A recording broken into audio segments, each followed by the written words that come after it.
Hello, and welcome to Psychotherapy and Applied Psychology. I'm your host, Dr. Dan Cox, and this is episode number 27 of the show.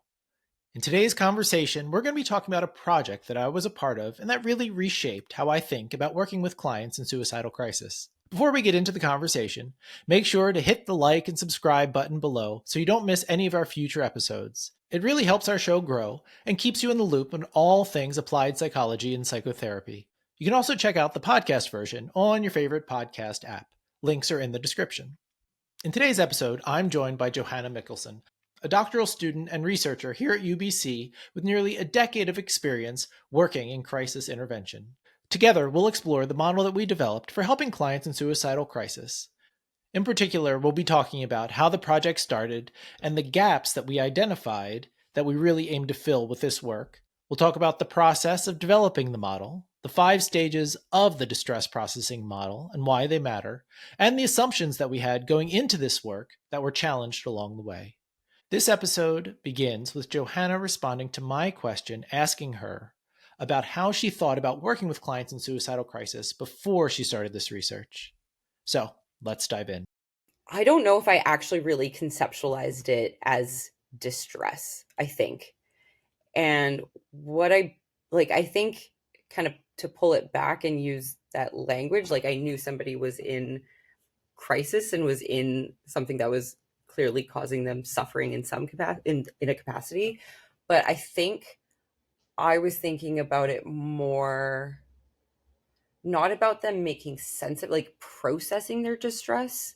I think I was still almost thinking about it of like, I can support you with your, like, with the emotions, and I can support you in like showing that I'm here for you. Yeah, I think when I was working at the crisis center, I think I was really thinking about it through the lens of like, how can I show that I'm willing to be there for you? How can I really allow you to open up about this distress, like about the suffering? But I don't think I thought about it as helping them make sense of their distress. I think I saw it more as like me being almost like a bit of a social support through that, as opposed, and by me connecting with that person, that's going to be a big help, which I think it still is, like even after doing our work together. But I think I didn't think about even that. Like, I think I thought about it more of like me as a support for that person, as opposed to, even now that I'm on the other side of it, is like that might be them making sense of like, oh, I'm not alone in this situation. And that might actually be the distress processing. But I don't think I thought about it in terms of I'm helping this client make sense of their crisis or their distress. So would it be reasonable to say that it was more focused on like what you could or should be doing rather than what you could or should be facilitating in the person you were talking to?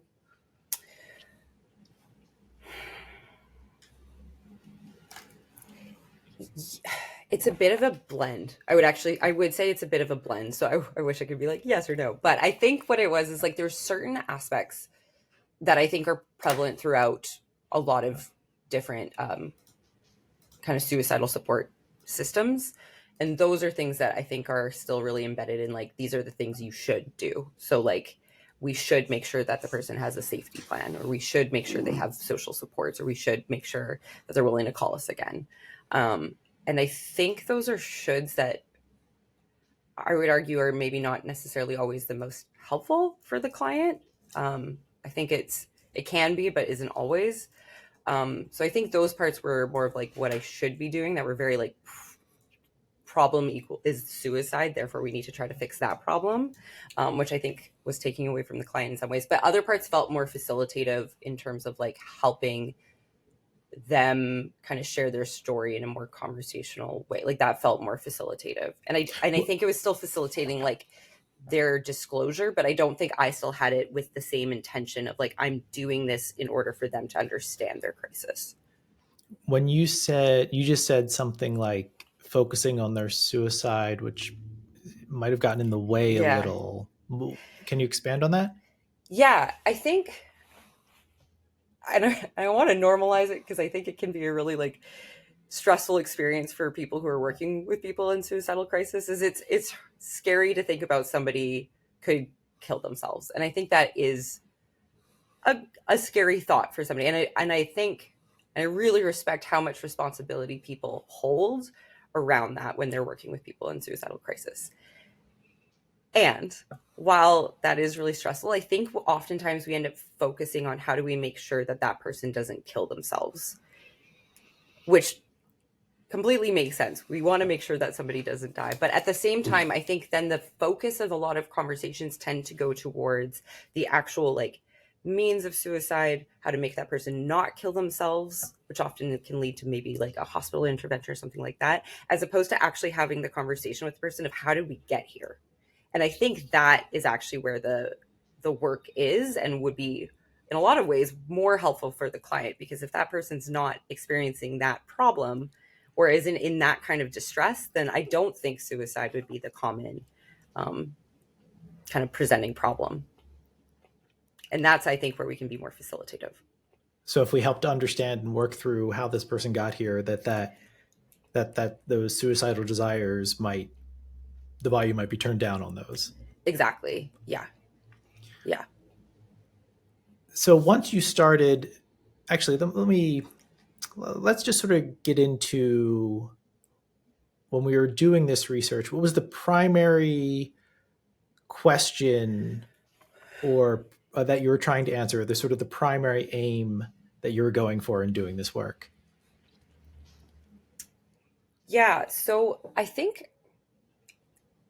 and I'll caveat this a little bit, I think what was happening was when I was at the crisis center, both as somebody working with clients in crisis on the front lines and as well as training, is that there was almost like a certain point where I felt like we were really connecting with the client and like building those kind of empathy skills and empathy and active listening. And I think I saw that really building, but then I'd see people saying like, we got to get them into hospital, or like we got to, and almost like jumping to solving around that crisis and that suicide, which I totally, again, understand where that's coming from. And I knew in my bones, I was like, I know that's not where we need to jump to, but then there'd be a really natural and obvious question of a trainee being like, well, why not? Like, we don't want to kill themselves. And I was like, well, we need to keep talking to them to help them through it. That's not necessarily the appropriate solution. But I didn't have the language to help them understand why that's maybe not the right place to go to, or like we're moving too quickly for the client. Hospitalization, you're talking about? Yeah, hospitalization, or like they got in a fight with their mom. Well, let's talk to mom then. Like just kind of getting to either the problem or the suicide. And so that felt like we were moving too quickly, and also maybe moving inappropriately. Like that might not actually be facilitative for the client. And I knew that, but I didn't really know how to explain it. And then I think that's really where our research came into, is being able to actually understand like how does the client actually go from being in a real rough, like in a lot of distress, how do they go from being there into being at the end of the call being in a much better place, so that this like volume on the suicidal crisis is turned down. It may not be completely gone, but I know I've had those calls or chats or however, like different conversations where I can feel like, wow, we've done so much, but I can't necessarily articulate why, like what actually happened there that the client's in a better state. So I think that was really what motivated me to do our work, is to better understand like how did that client actually move through that? How are they in a better state by the end of the conversation? And when we were getting into this work and you first started like digging into the literature on this, because before this, how long did you work at the crisis center? Before starting our research? Or just probably, in total, how long did you work in the crisis center? 8 to 9 years. Right. So, but at that, most of the time you're at the crisis center, you're not doing this as part of a research project. No. You're not, so you're generally, you're learning a lot experientially and trainings and those sorts of things. But you're not digging into the literature on this. No. once you started digging into the literature on this to try to get a sense of how folks have talked about how clients in suicidal crisis move through that crisis and move through that Yeah. distress, like what did you find folks were saying? In terms of how the actual clients process their distress, not much. Like what I was seeing, which was actually really helpful, was a lot of the research was really more focused on what the counselors should be doing. So kind of even what I was talking about, we should be doing active listening skills. We should be setting them up with appropriate resources. We should be making sure that they have a safety plan. And so it was really, to me, counselor focused. Like, what are the skills that we are doing, but not focused on the intention as to why we're doing that. So it was really more focused. To me, it was a counselor centric lens as opposed to a client centric lens. Yeah, and that was very much my experiences too, in terms of like really digging into this. Was it was sort of like, folks would say things like, and then, by talking about this, clients will do better or whatever. Yeah. And it's like, but how? Like, what's the actual process that's unfolding for the clients? There's sort of this like big gap. And it was sort of, you know, um, I don't know, kind of jarring almost how much attention folks uh, would put on this is what the helper should do, but Yes. not what is the actual change that's happening in the client that this is facilitating.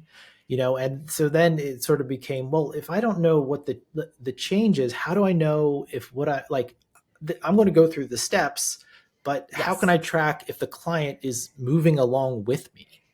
Exactly. Exactly. And so that was, I think, the part that really stood out to me is like, there's all these skills. And I think some of them are still very like productive, like, being able to actively listen and be able to sit in those situations, really important.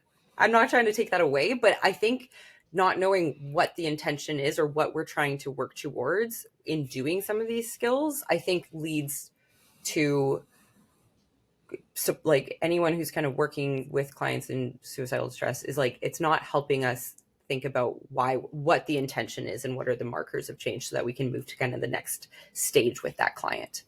um, so it's more about like the skills as opposed to like when and why. Like there's a lot of lack of the intention behind it. Right. Yeah. It was very like helper focused, sort of very kind of like felt kind of like checklisty. Yes. Yes. And that's been something that I think about a lot, like even with safety plans or something like that, which is really common. Is I think those could be actually done in a really like conversational, meaningful way and applied in a nuanced way. But if we approach it of like, who are you going to call, and just really like in those questions, then I think we can make quite a checklisty kind of thing. And I do think about the impact on the clients, about how that maybe doesn't feel as tailored or could not feel as supported or meaningful if we're doing it at a time that doesn't align with what they're hoping to get out of the conversation. Yeah, totally. Yeah, that's sort of an interesting thing about a lot of the suicide intervention, particularly the crisis intervention stuff, is I think it becomes much more counselor or helper or therapist focused than client focused. Yeah. Um, Okay, so I don't think we should dive too deep on the research methods part, but I think we should probably hit some of the high points of the project. And so, this project consisted of two studies. So I'm wondering, perhaps you could give us an overview of sort of like what of study one, sort of like Yeah. what the purpose, what we did was, and then study two. Hello there. This is Dan from the future, and unfortunately, we had a little bit of a technical glitch for the next couple minutes of my conversation with Johanna. So I'm here from the future to give a brief overview of the study that Johanna and I and others did. So why are people in suicidal crisis? One of the primary reasons that people are in suicidal crisis is because they're experiencing some sort of psychological pain.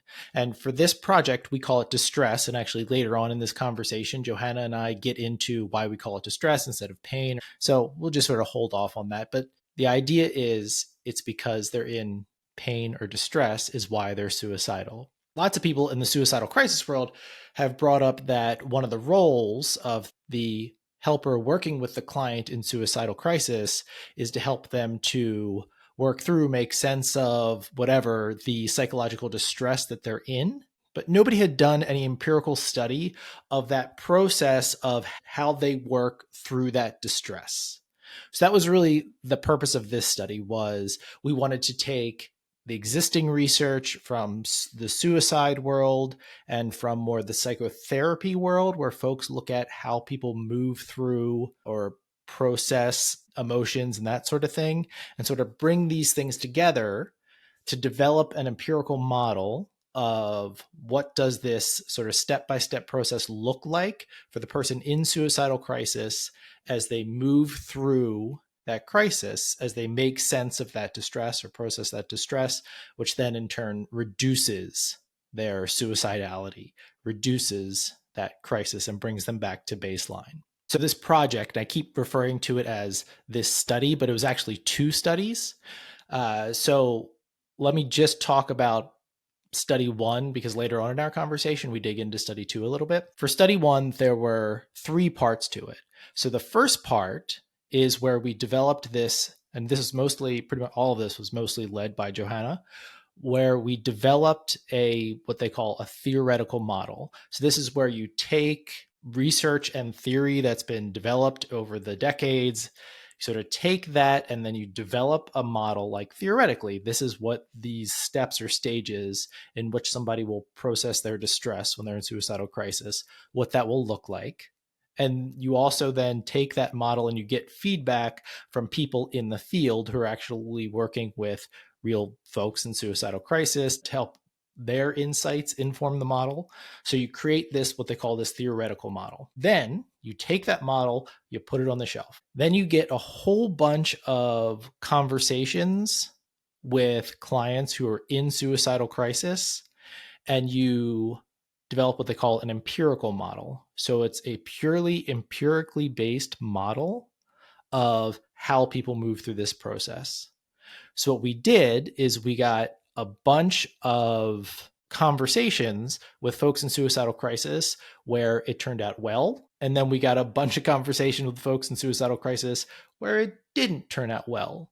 And there's a whole process in which you do this, but the short of it is you get this purely empirically based model when you do this coding of all of these conversations of the steps that are necessary to move through suicidal crisis. So then what you have, so you have this empirical model that you based off of the conversations. Then you have this theoretical model that we developed earlier that we based off of existing theory, feedback from people in the field, blah, blah, blah. And you take that and you basically merge them. So you take the empirical model, you use it to inform your theoretical model, and voila, you have your synthesized, or for us, your final distress processing model for folks in suicidal crisis. I think that more or less covers what we talked about. Hopefully I didn't miss anything. So now let me get you back to the present. So I think it's worth hitting on, like, there are a couple of things that we thought would happen that didn't end up happening in the real conversation, in those real sort of psychological processing experiences for clients. Could you hit on what those were? Yeah, totally. Thank you for bringing that up. Yeah, so I think one of the honestly, one of the challenges for me that we've had conversations about in this process is in developing the theoretical model. We had some of that was informed by crisis theory. And what we found is that a lot of the crisis theory is quite focused on an event. So an event that happened that caused this crisis, the suicidal crisis. And so it was trying to blend that research with more like counseling distress processing theories and how do we blend those. So my initial theoretical model was very much informed by looking at like what was the kind of problem event that caused the suicidal crisis, as opposed to like looking at how like the experience of that person. And so even like the different stages we're looking at, like how well does the client know about the event? How are they linking the event to their own crisis? How are they going to solve this event? So it's very much focused on an actual like event. as Can you give opposed me can you give us like an example of what an event means? yeah, so like an event might be I got in a fight with a partner, and now my partner's breaking up with me. So that would be the event. So everything that the person would be doing in terms of the helper would be looking at how can we relate all this meaning making to that specific event, um, and how can we problem solve around that event too. And so what did the so that was sort of what we initially thought we Yeah. would be seeing was a lot of sort of processing events, but what did we end up seeing instead? So a lot of the actual like work oftentimes ended up not really focusing on the event itself. That might be part of the story, but really a lot of the focus ended up in the conversations when we were looking at it more from an empirical as opposed to theoretical lens, was looking at what we were seeing is more of a focus on how the person was feeling, how the person's thinking, and not necessarily about the event itself, but about the actual experience of being in a suicidal crisis. And so really that informed a lot of our model once we like integrated the theory and empirical, was to focus less on the event and more on the client and their experience. um yeah. Yeah, and my memory, and please correct me if Yeah. I'm wrong, because I think that we were we originally had like I don't know, we probably like we eventually we got to like a distress processing model, but originally we had other terms in there other than distress. And my memory is that one of the reasons we settled on distress was because that was sort of literally what was happening, was that Mm-hmm. when clients were able to process their distress, which is very kind of broad, right? So that could be a Mm-hmm. specific inciting event, that could be the feelings they're having about it, Mm-hmm. that could be relational issues, future things, past things, whatever, just sort of like anything around the distress, rather than, so like rather than necessarily on the emotion, like it could be on the Yeah. emotion, Yeah. but it doesn't necessarily have to be. It could be on the event, but it doesn't have to be. Just talking about the distress and processing the distress in general was sort of the best depiction or encapsulation of what was actually happening and what was helpful for clients. Am I remembering that correctly? Yeah, absolutely. Yeah. So I don't even remember. I think at one point, I think it was even like the cognitive processing model. Like we were very focused on like thoughts at one point. At one point, I think it was like like, oh, just like suicide processing. Like each one was kind of not quite capturing, because I think we would be talking on about certain chats and I'd be like, well, this person really needed to focus more on their like what they were bringing to their table was like the feelings about it, and like other pieces were tied, but like that's what was coming up for them. And for other people it was really specifically like that problematic event that might have occurred before, that was maybe the focus. And for other people it was like really around like their own thoughts about themselves or something like that. So being able to actually just, to me, when we renamed it to distress processing, distress kind of covers all of that. And I think to me that allows for the client to bring up what's most challenging for them, as opposed to us really having to focus on like one specific aspect of their story or their experience.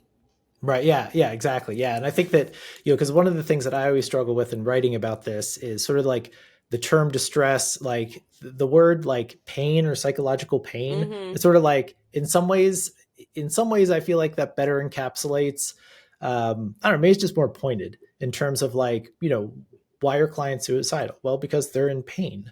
Mm-hmm. That's sort of the primary driver.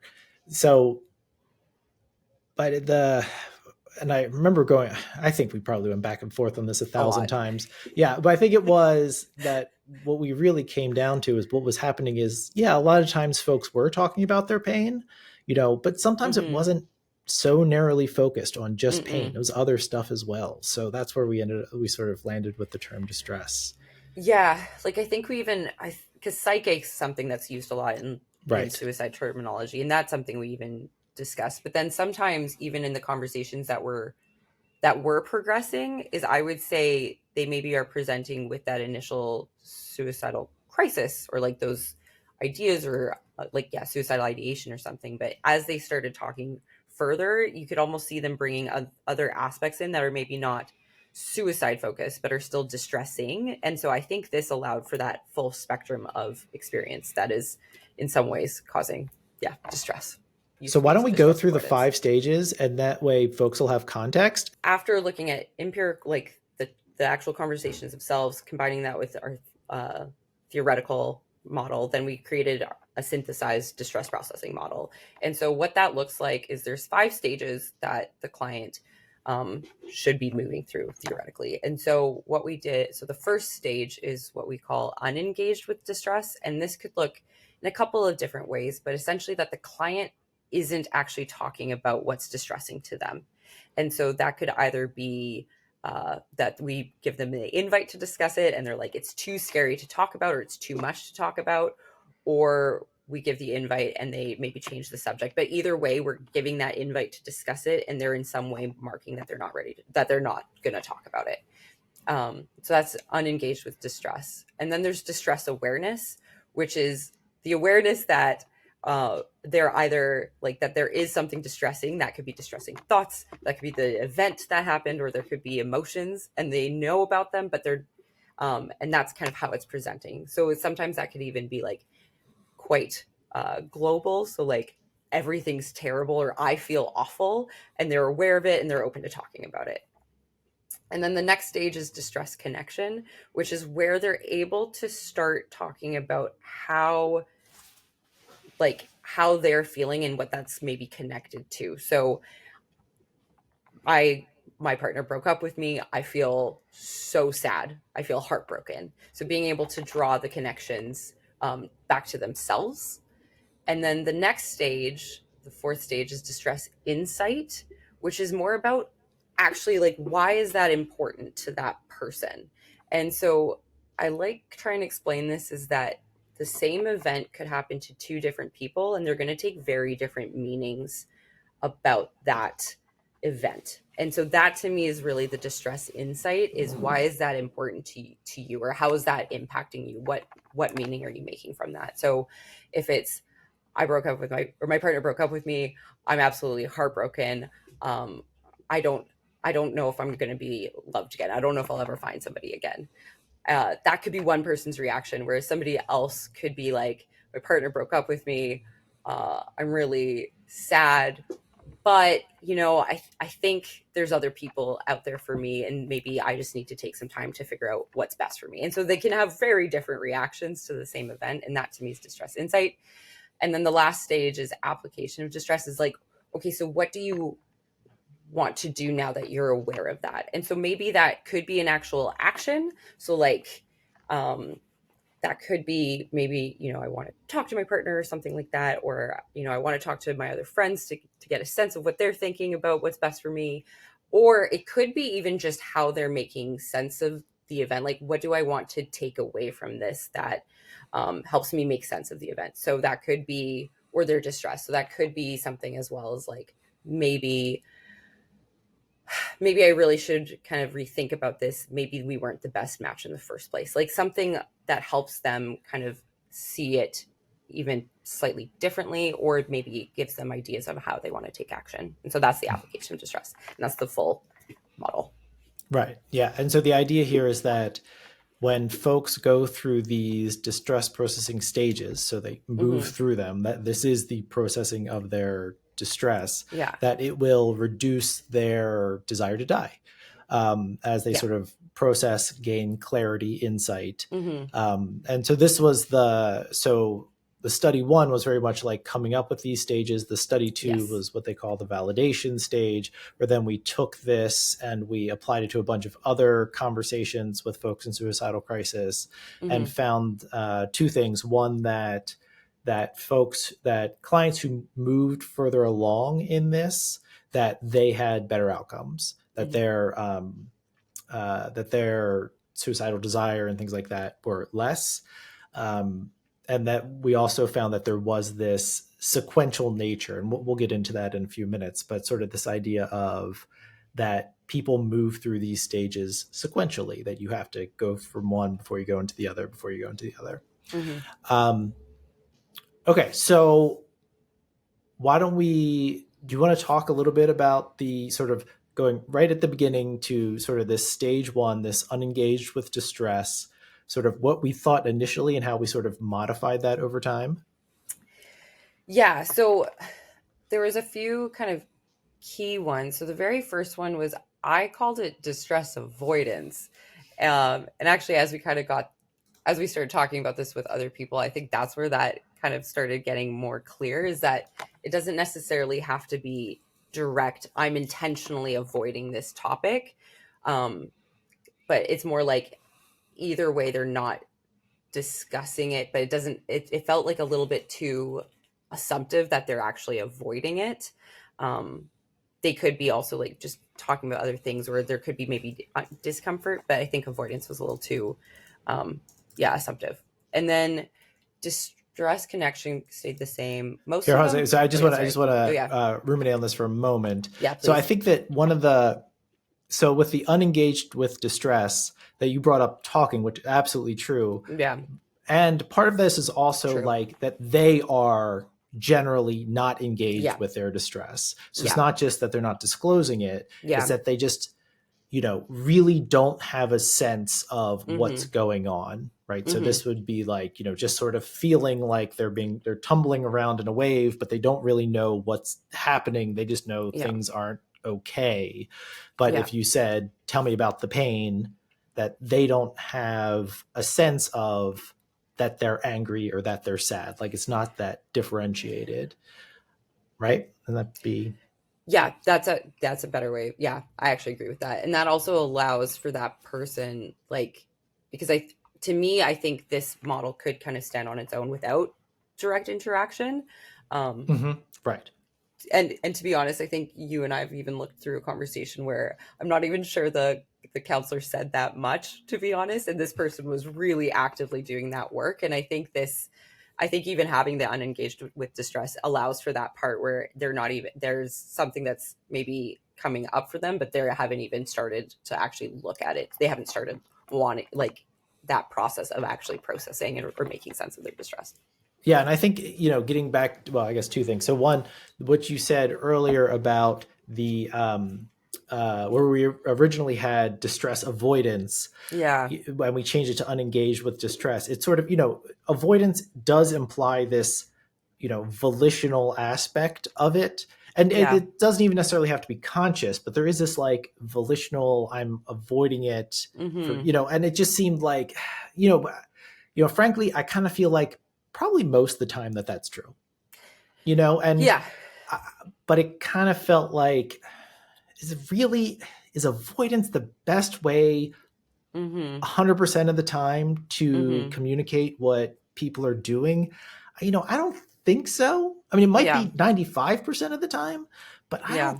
I just think sometimes they're just, I mean, it's sort of a bit of a trite example, but sometimes you're avoiding something and sometimes you're just busy, Yeah. so like things are, you get bad news, but then you have to go teach a class or see a Mm-hmm. client or give a Mm-hmm. presentation or whatever it is. So you're just not engaged with that experience, but you're not avoiding it. No. So, and maybe that's not the best example for this particular context, but it just seemed like avoidance is not as precise Mm-hmm. as unengaged, which unengaged includes avoidance. And I think we both were on avoidance using that, and avoidance has been used historically in like processing models. So Yeah. that's where we sort of drew it from. And with my background doing a lot of PTSD related stuff, we talk about avoidance all the time. So I'm sure that I Mm-hmm. brought that in too.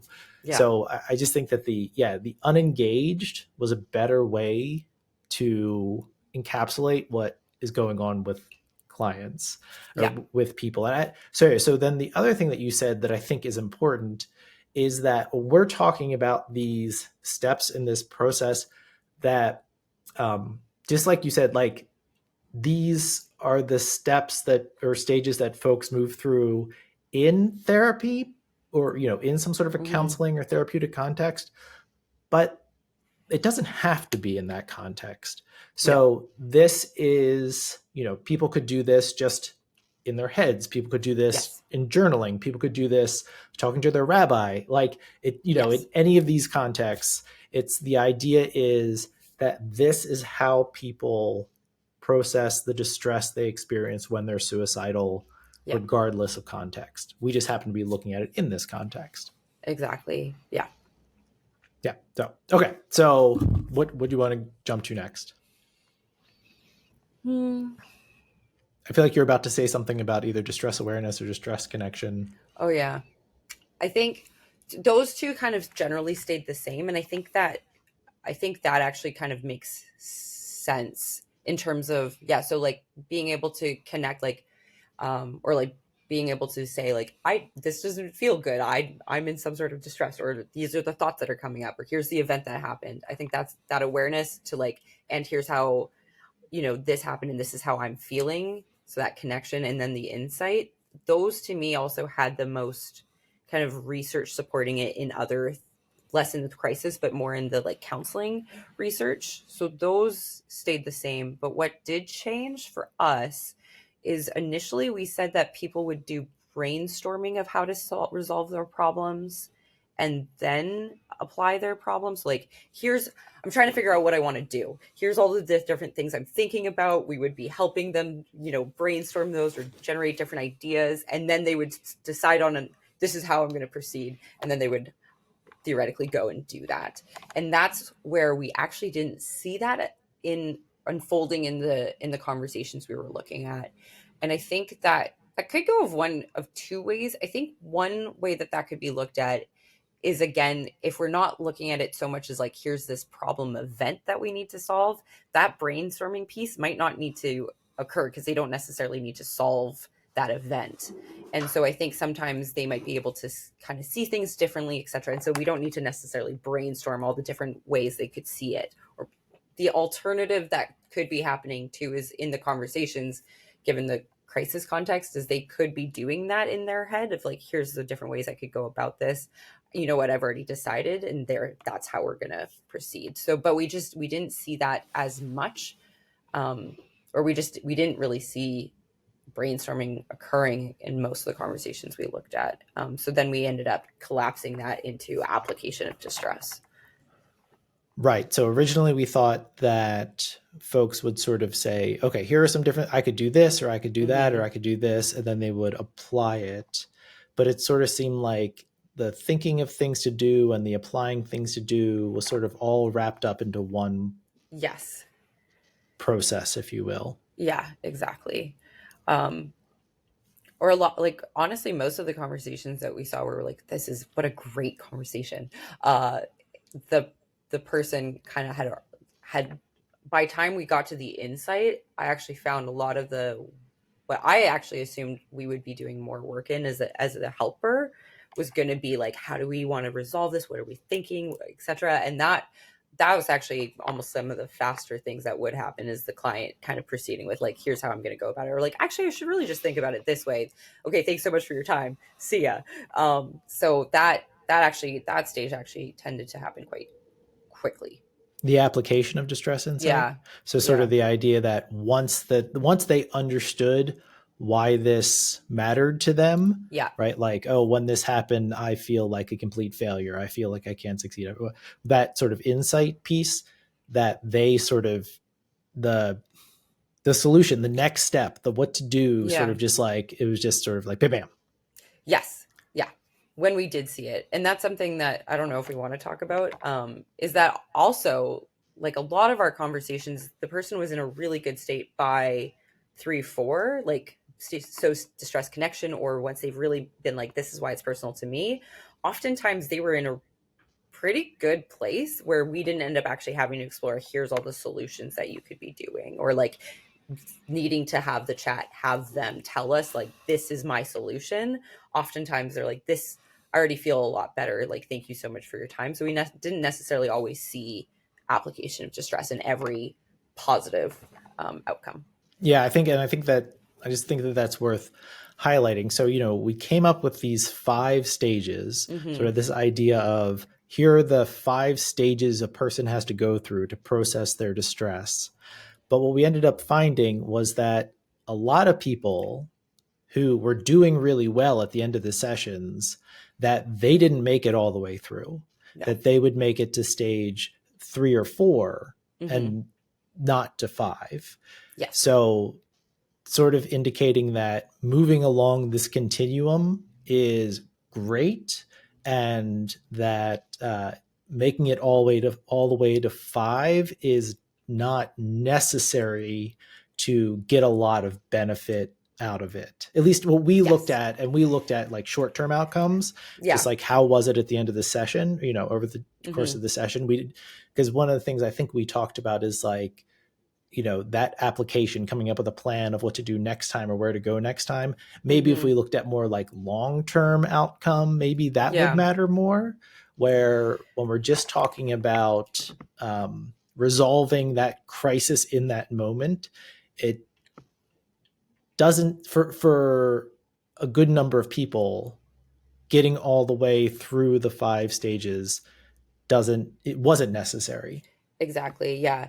And that was interesting because I was just reviewing some of the models that we were kind of informed by from counseling context, and like they do have like application and mastery, like how can I apply this in other contexts, and so that one might be out of reach for us within the context we were looking at, so that could be happening. Mm-hmm. But in order to resolve that like initial suicidal crisis, getting to 5 isn't necessary. And my memory is that there was some work that I think Bill Stiles had done, and maybe some others, sort of saying that, or finding that sort of similarly, that when they were looking at processing in other contexts, that it didn't, folks didn't have to make it all the way through all of the stages.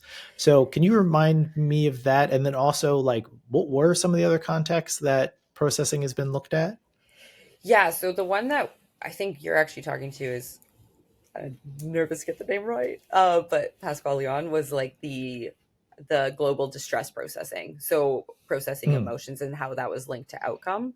And so they were actually finding, and I think Styles did one as well. So slightly different models, kind of similar ideas, just different emphasis. I would say one's a bit more cognitive with some emotional markers, and one's very emotion focused. But both of them kind of found that once you get to kind of that connection and insight, that actually like the outcomes were quite positive as well. So looking at more of the kind of standard counseling outcome measures, those were quite positive at that stage. And then you didn't necessarily need to get to mastery in order to have positive outcomes. Right. Yeah. So this has been looked at, or sort of the application of these processing models has been done in a bunch of psychotherapeutic contexts, using a bunch of different types of interventions for a bunch of different types of client problems. Yeah. Which was really, what we a lot of what we drew from. And I do want to ask you sort of, when we think about processing with suicidal clients, how different you think that is than processing with other types of clients. But before I do that, so can you maybe put a little bit of meat on the bone of the sequential nature of how this thing works and why that matters for a practitioner? Yeah. So I think, so our second study was really looking at Thanks so much for joining me on this episode of Psychotherapy and Applied Psychology. If you found this conversation insightful, don't forget to like, subscribe, and share it with others who might benefit. You can find links to the studies that we discussed and ways to connect with me in the show notes. Until next time,